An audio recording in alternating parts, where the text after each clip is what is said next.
I had an epiphany. I had an epiphany. I had an epiphany, funny, funny. I had an epiphany. I had an epiphany. The Ghana must go bag. If you're West African, you know exactly which bag I'm talking about. That big, large, heavy duty plastic, cheap but durable bag with either the stripes or the plaid pattern. You probably filled it to the brim. You probably ripped the handle trying to drag it across somewhere, whether it's been for travel, whether it's because your auntie is a bag lady, whether it's because maybe you're shipping things back and forth, or maybe you're using it for storage. You have used and seen this bag. But have you ever stopped to wonder why we call it the Ghana Must Go bag? Huh? Well, my name is Ebun, and welcome to Bedtime Stories. Over here, we don't count sheep to go to sleep, okay? We just unwind and have a good time. Because you're never too old for a bedtime story. I truly hope you had a good day today, and if you didn't, tomorrow is another chance. But for now, at least you can end today on a good note. So grab your bedtime drink. Okay, tonight I'm drinking ice cold water. We are in the middle of a heat wave, and I cannot have on any AC, fan, nothing in order to record. So it's hot, and I need cold water. So that's what I'm drinking on tonight. What are you sipping on right now? So get comfortable, and I'm going to tell you the story of the Ghana Must Go bag. So where did the name Ghana Must Go even come from? In order to answer that question, we have to go back to the late 1970s, early 1980s. And before we talk about Ghana, we actually have to talk about Nigeria. Because at that time, Nigeria was entering what they believed would be a new era. On October 1st, 1979, after more than a decade of military rule, Nigeria had returned to civilian government. Power was peacefully handed over from General Olusegun Obasanjo over to elected President Alhaji Shehu Shagari. For many Nigerians, it was more than just a change of leadership. It was a reset. It was a fresh start. People were really, really optimistic about what this new presidency meant for Nigeria. Remember, Nigeria is still recovering from the aftermath of the Civil War, the Biafran Wars that ended in 1970. They were looking forward to a new future, new beginnings, and what this new presidency would mean for Nigeria. They wanted better roads, better schools, better infrastructure, better agriculture, better education. Did I say that already? More jobs, a more stable economy. Honestly speaking though, the timing couldn't have been any better for President Shehu Shagari, because just a few years earlier in 1973, there was a global oil crisis that skyrocketed the price of oil. So now, Nigeria being one of Africa's biggest producers of oil, naturally a lot of revenue started to flow into the government. So Nigeria is prospering right now. By coincidence, it's not anything President Shehu Shagari did, but this is a really, really good time. The people are hopeful. They're like, listen, military rule is over. The civil wars are over. We're back to a civilian government with an elected president where our voice matters and we can get all the things that we need in order to be a prosperous society. This is what everybody was thinking. And they were right to think that. President Shehu Shagari and his campaign and his administration, they came in with a lot of ambitious promises. They say, you know what?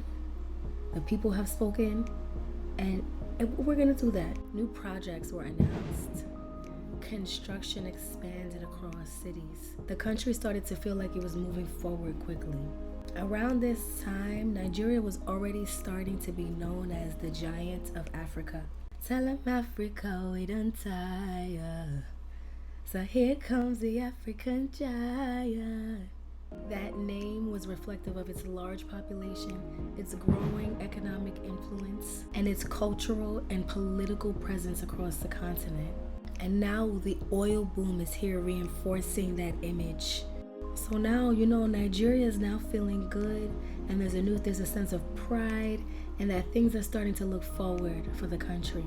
And so, of course, as a country begins to prosper and begins to do well, other people start to notice. Other countries start to notice. So while Nigeria is experiencing this period of economic growth and optimism, the situation right next door in Ghana was very different. By the late 1970s and early 1980s, Ghana was going through a very difficult economic time period. Inflation was rising sharply. The cost of basic goods was increasing. Jobs were becoming harder and harder to find. Life was becoming very, very uncertain for ordinary people. And when people began to run out of options, they started to look for alternatives, and people started to migrate out of Ghana. Teachers, tradesmen, market sellers, builders, anybody looking for a job. They began to cross the borders looking for work, and many of them found their way over to Nigeria. Remember, at this time, Nigeria's economy is booming. It's steadily growing. So naturally, it offered more opportunities and a better promise for stability. So they made their way over to Nigeria, and they wove themselves into everyday life. They got jobs, and they helped to build and contribute to the Nigerian economy by working in construction as teachers. Some of them married Nigerians. They settled down. They started families, and they contributed to the Nigerian economy. They raised children who knew no other place other than Nigeria. And things were good. Things were good for some time because the economy is doing well. We have people in the labor force contributing to the economy. As I stated before, infrastructure was beginning to improve, and some of these promises were beginning to be worked on by the administration. But as we know, good things don't always last forever. By the early 1980s, Nigeria was beginning to feel the weight of its own expectations. The optimism of 1979, it wasn't dead, but it was definitely being tested. Remember, President Shagari came through with all of these ambitious promises, right? Expanding agriculture, improving education, improving healthcare, building infrastructure, strengthening the economy. For a time, these goals, they seemed like they were being supported by the country's oil wealth. Nigeria had been earning more from crude oil than it ever had before, and that money was being used to fund large-scale government projects. One of the most ambitious was the Ajaokuta Steel Complex. That construction began in 1979. It was a massive industrial project that was designed to reduce Nigeria's need on outside sources for steel, and it was supposed to support long-term industrial growth. Covered tens of thousands of hectares of land. I don't even know what a hectare is, but it sounds like it's bigger than an acre. Hect 5. I don't know, but it's a hell of a lot of land. Goddamn. But it introduced the idea that Nigeria was not just an oil producing country. We could do steel too. We could expand across different industries. But as the project progressed, delays started to enter the picture. Costs increased, implementation slowed down, and over time, what was meant to be a symbol of progress became a representation of unreached potential. At the same time, Nigeria's economy was increasingly dependent upon oil revenue, which is dangerous. When oil prices were high, everything was stable. But as the global oil prices started to drop down, naturally Nigeria's revenue started to as well, and less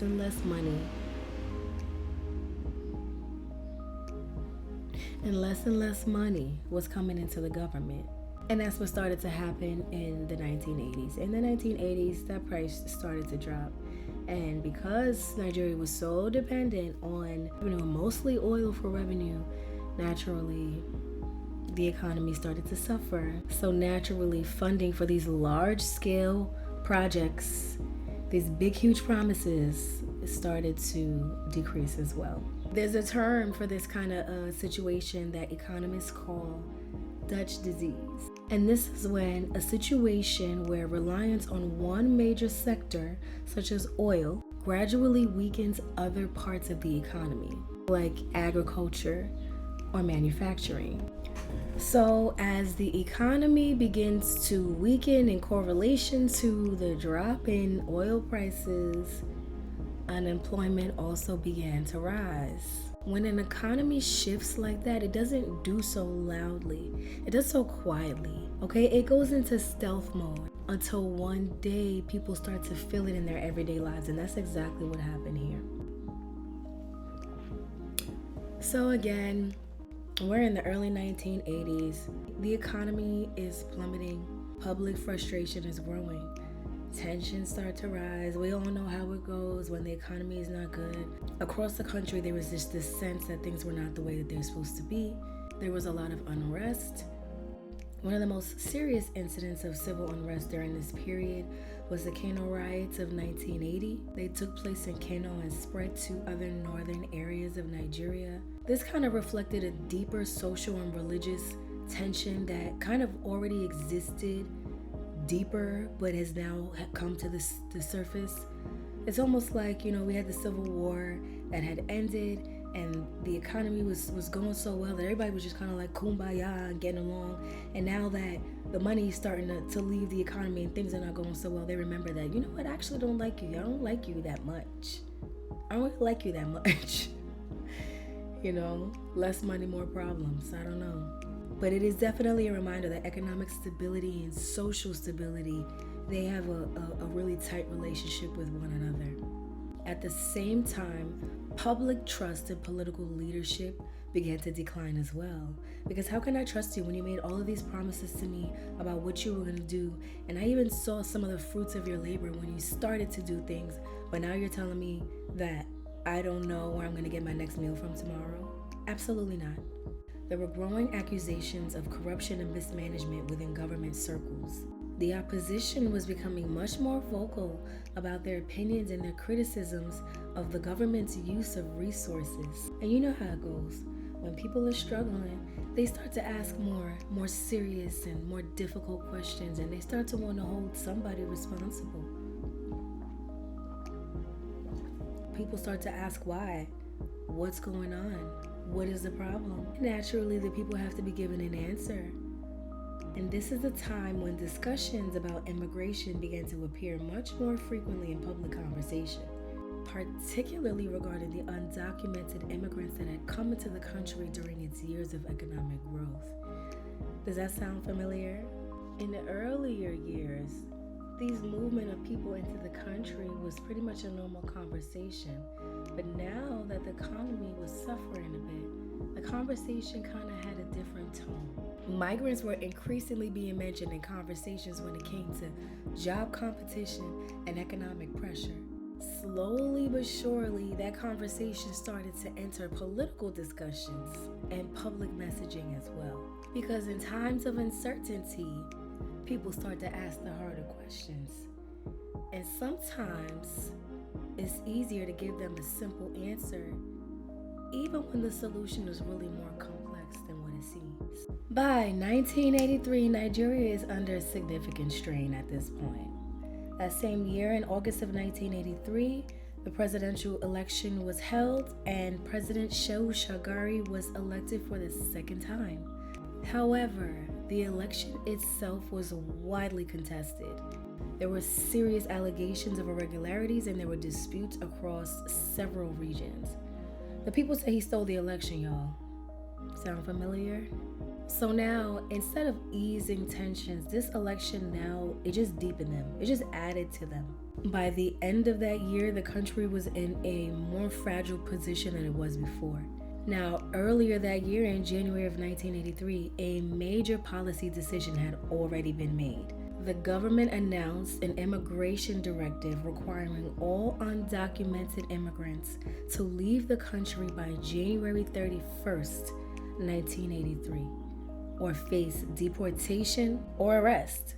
This order affected millions of people across the country, including a large number of migrants from Ghana, because remember, it wasn't just Ghanaians who migrated into the country. There were people from all different countries who migrated into the country, but Ghana was one of the largest number of migrants that were affected by this decree. But this wasn't just a political decision, this was personal. Remember earlier I said, many of these people, they were young people who came to start a new life. Many people started a family whose children had known nothing but Nigeria. They didn't have a home in Ghana to go back to. So this was deep for many people. Not only that, they weren't given ample time to figure their things out, to situate their lives back in their home countries, or to even gather the resources to make such a huge move. They were given weeks to pack up their entire lives and just go. Homes were left behind, workspaces were closed, schools were interrupted. Families had to make decisions about where to go next and how to get there. And when you're told that you have to just pack up and go, you think about what you can carry: clothes, documents, personal belongings, simply the things that they could carry. And for many, many, many of these people, that something was a large woven plastic bag. Simple, durable, and strong enough to hold whatever important parts of their lives they wanted to carry. So when the deadline came in 1983, movement began across the country. Families who had lived in Nigeria for years and years suddenly had to pack up and make arrangements to go elsewhere. It was a short, intense wave of departure. People packed what they could: clothes, cooking pots, documents, photographs, personal belongings that carried the memories of years spent in one place. But there wasn't enough time, there wasn't enough space to pack everything, so people had to make choices. What stays? What goes? And those decisions were made under pressure. Many families headed west towards the western borders, traveling through countries like Benin and Togo, hoping to pass through in order to get to Ghana. Some traveled by bus. Many traveled by foot for many parts of their journey. And along the way, the borders got a little bit complicated. Routes were crowded. There were checkpoints that slowed movement. And it also caused a lot of strain on neighboring countries because they did not expect such a huge flow of people coming into their or through their countries as well. Not to mention, Ghana itself was not prepared for such a mass influx of people at the same time back into their country. But throughout all of this, one object remained painfully visible, and that was this big plastic woven bag that all of these people used to carry all of their personal things and their memories in mass exodus, leaving the country in almost a procession. That plastic woven bag that eventually became associated with this monumental moment in history. The Ghana Must Go bag, a name that would outlive the moment itself. What initially described a simple bag actually grew to represent an entire experience of displacement. Families leaving, lives being uprooted, and people trying to carry as much of their world as they possibly could. By the end of 1983, Nigeria was in a deeply unsettled state.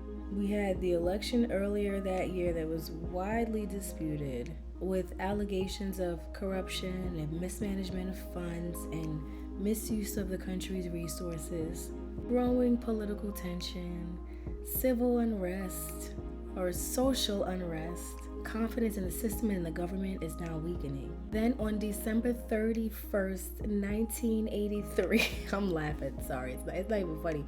Then on December 31st, 1983, just as the year is coming to a close, the government is overthrown in a military coup led by Muhammadu Buhari. This is so dramatic. President Shagari is removed from office. He said, get this guy out of here. And Nigeria once again returned to military rule.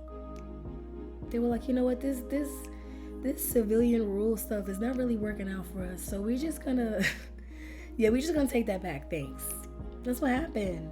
Well, at the same time, many of the people who had been forced to leave Nigeria that year were trying to pick up the pieces, trying to rebuild, trying to find work, trying to settle down and begin a new life in a country that they either never really knew or had long since forgotten. I can't imagine being one of the people who carry their belongings in this bag across the country and what that bag actually might symbolize to them. You know, that's deep. That perspective is deep to me. Definitely a symbol of strength, I think. Today, the bag still exists. Like I said, if you're West African, you know this bag very, very well. You'll see it in markets, you'll see it at home, you might see it in somebody's basement. But still, most people who use the bag are not thinking about it historically. They're not thinking about what it symbolizes or what it means to some people. But sometimes, you know, objects remember the things that people forget. But it's important to note that this story doesn't exist in isolation. In 1969, Ghana itself issued its own immigration order, and it affected many foreign nationals, including Nigerians. It required them also to leave the country. And that's another story too, but I just thought it was really, really interesting to add. I wonder what role that might have played in this initiative. In that sense, the story is not just about a moment, it's bigger than that. It's part of a much longer history of people and trade and economy and borders and the search for economic stability. And that is the story of the Ghana Must Go bag. I hope you really enjoyed spending time with me. I hope you think about this story the next time you go to grab a Ghana Must Go bag, or the next time you see one. I hope you really think of the story of why we call it that. I hope I gave you something to think about. Or at the very least, a moment of calm before bed. Again, I hope you had a good day. And if you didn't, I hope you have a good night. Sleep well. And I will see you in the next story.